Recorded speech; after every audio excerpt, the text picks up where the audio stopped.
Hey guys, matapos nating ayusin to guys, no? So ang problema nito is ayaw matanggal yung bala niya, no? Ayaw matanggal yung nakasalpak na bala na bali. Tapos matagal lang ganito ang problema nito guys. Pinagpalit-palitan na nila to. Kung sino ang makatanggal, ayaw matanggal. So ngayon, nung nandoon ako sa area, sinubukan kong tanggalin to, ayaw rin matanggal talaga. Kaya dinala ko dito sa bahay guys. Binaklas ko to.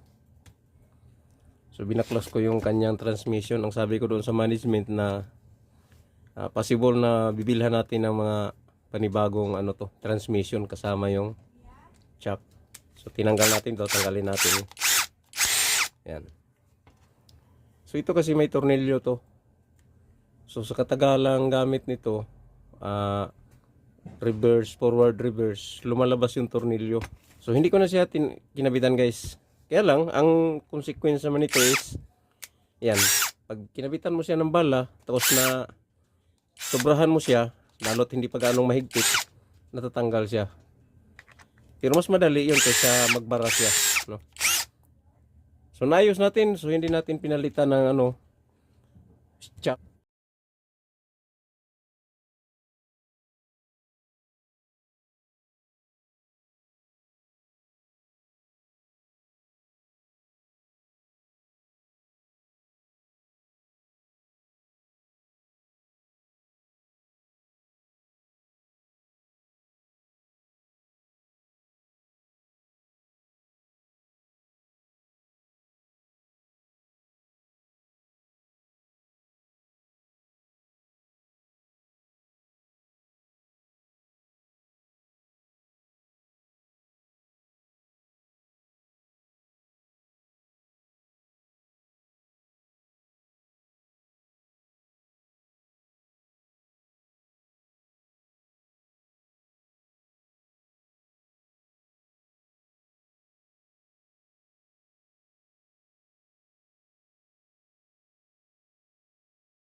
Guys, matapos nating ayusin to guys, no? So ang problema nito is ayaw matanggal yung bala niya, no? Ayaw matanggal yung nakasalpak na bala na bali. Tapos matagal lang ganito ang problema nito guys. Pinagpalit-palitan na nila to. Kung sino ang makatanggal, ayaw matanggal. So ngayon, nung nandoon ako sa area, sinubukan kong tanggalin to, ayaw rin matanggal talaga. Kaya dinala ko dito sa bahay guys. Binaklas ko to. So binaklas ko yung kanyang transmission. Ang sabi ko doon sa management na possible na bibilhan natin ng mga panibagong transmission kasama yung shock. So nung sinubukan kong tanggalin guys, kasi ang kadalasan problema nito guys, no, lalo na sa mga inko, no, kung sino sa inyo ang may kahit hindi sa inko, bumabara to, no. So ano ang dahilan yan, bakit bumara dyan? Dahil yan guys sa tornilyo. Kasi itong ilalim na to, so tinanggal natin to, tanggalin natin. Yan.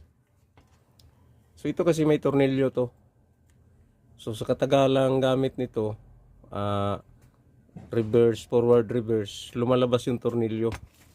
So ang tornilyo nito guys is ito yun, no? Hindi ko na kinabit kasi kung ikabit mo baka lalabas din. Kaya hindi ko na siya mas pinili ko na wag na ikabit. Total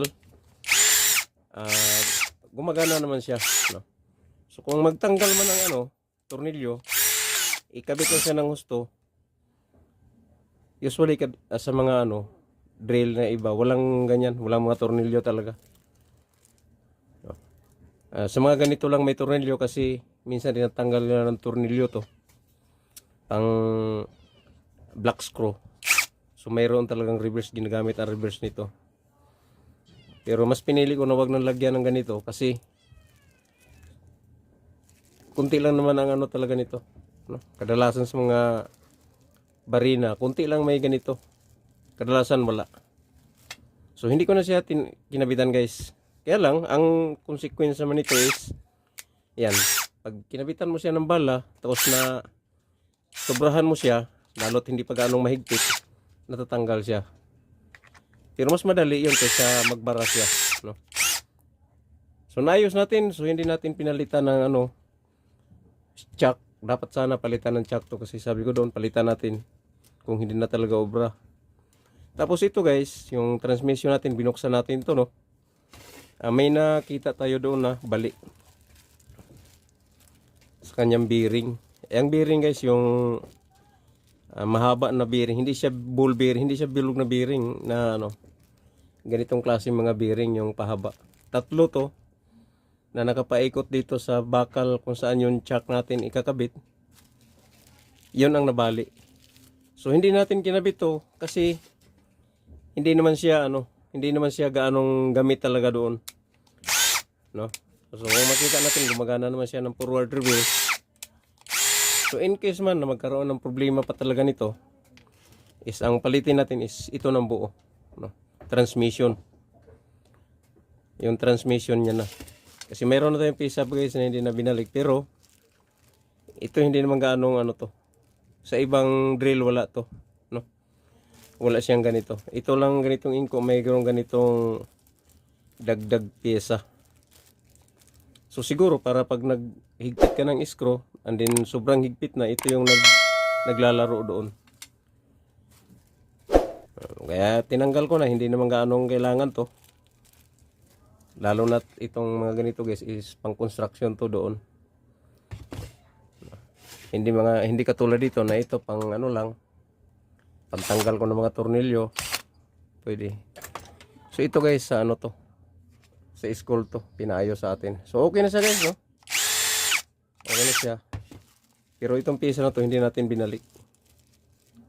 In case na masira pa ulit to, palitan na natin ng buo to. Medyo may kamahalan to guys, Inco brand. Okay guys, salamat. Ayun lang guys, bye bye.